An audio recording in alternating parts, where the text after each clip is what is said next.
ಅಂದ್ರೆ ನನಗೆ ಅನ್ಸುತ್ತೆ ನನ್ನ ಲೈಫಿನ ಒಂದು 10-12 ವರ್ಷ ಹಿಂದೆ ಒಂದು ಫ್ಲಾಶ್ ಬ್ಯಾಕ್ ಮಾಡಿದ್ರೆ ನನ್ನ ಮೇಲೆ ಕನ್ನಡದ ಒಂದು ದೊಡ್ಡ ಸಾಲ ಇದೆ ಏನೋ ಅಂತ ಅನ್ಸುತ್ತೆ ನನಗೆ. ಈ ಜನ್ಮದಲ್ಲಿ ಆ ಸಾಲ ತೀರಿಸಲೇಬೇಕು ನಾನು. ಇನ್ಫ್ಯಾಕ್ಟ್ ನನ್ನ ಲೈಫಲ್ಲಿ ನನಗೆ ಬಂದಿರುವಂಥ ಎಲ್ಲ ಅಕಾಂಪ್ಲಿಷ್ಮೆಂಟ್ ನೋಡಿದ್ರೆ ನನಗೆ ಇದೇ ಫೀಲಿಂಗ್ ಇದೆ. ಚಿಕ್ಕ ವಯಸ್ಸಿಂದ ನಮಗೇನು ಹೇಳಿದ್ದಾರೆ, ನೀವು ಡಿಸರ್ವ್ ಮಾಡಬೇಕು. ಅದೇನೇ ಒಂದು ಡಿಗ್ರಿ ಆಗಿರಬಹುದು, ನಿಮ್ಮ ಲೈಫಲ್ಲಿ ಬರುವಂಥ ಏನೋ ಒಂದು ಅಕಾಂಪ್ಲಿಷ್ಮೆಂಟ್ನ ನೀವು ಪಡೆಯೋಕ್ಕೆ ಕಷ್ಟಪಡಬೇಕು, you have to earn it ಅಂತ ಹೇಳ್ತಾರೆ. ಆದರೆ ನನ್ನ ಲೈಫಲ್ಲಿ ಸ್ವಲ್ಪ ಉಲ್ಟಾ ಇದೆ.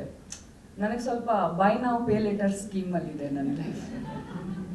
ಅಂದರೆ ನನಗೆ ಲೈಫ್ ಫಸ್ಟ್ ಕೊಡುತ್ತೆ, ಆಮೇಲೆ ಇದೀಗ ನೀನು ತೀರಿಸ್ಬೇಕು. ಅದು ಎಲ್ಲ ವಿಷಯದಲ್ಲಿ ನೋಡಿ. ಇವತ್ತು TN ಸೀತಾರಾಮ್ ಅವರು ಬೆಳಿಗ್ಗೆ ಮೀಟ್ ಮಾಡಿ ನನಗೆ ನೀವು ತುಂಬ ಇಷ್ಟ ಅಂತ ಹೇಳ್ಬಿಡ್ದ. ನಾನು ಅದನ್ನ ಸಾಲ ಅಂತಾನೆ ತಗೊಂಡಿದ್ದೀನಿ. ಈಗ ಅವ್ರು ಇಷ್ಟಪಡುವಂಥದ್ದು ನಾನು ಏನಾದರೂ ಲೈಫಲ್ಲಿ ಮಾಡಲೇಬೇಕು. ಅವ್ರು ಫಸ್ಟ್ ಕೊಟ್ಬಿಟ್ಟಿದ್ದಾರೆ ನನಗೆ. ಆಯ್ತು, ಪ್ರಕಾಶ್ ಅವ್ರು ಹೇಳಿದ್ರು ನೀವು ಕನ್ನಡದಲ್ಲಿ ಏನಾದರೂ ಬರೀರಿ, ನಾವು ಪಬ್ಲಿಷ್ ಮಾಡ್ತೀವಿ. ಅದು ಒಂದು ಸಾಲ ಆಯ್ತು ನನ್ನ ಮೇಲೆ. ಬಟ್ ನಾನು ತುಂಬ ಆಪ್ಟಿಮಿಸ್ಟಿಕ್ ಜೀವಿ, ಬಹಳ. ಯಾಕಂದ್ರೆ ನಾನು ಕವಿರತ್ನ ಕಾಳಿದಾಸ ಫಿಲ್ಮ್ ನೋಡಿದ್ದೀನಿ. ಅದರಲ್ಲಿ ಅವ್ರು ಹೇಗೆ ಫಸ್ಟು ಏನೂ ಗೊತ್ತಿರಲ್ಲ, ಆಮೇಲೆ ಕವಿರತ್ನ ಕಾಳಿದಾಸ ಆಗ್ತಾರಲ್ಲ.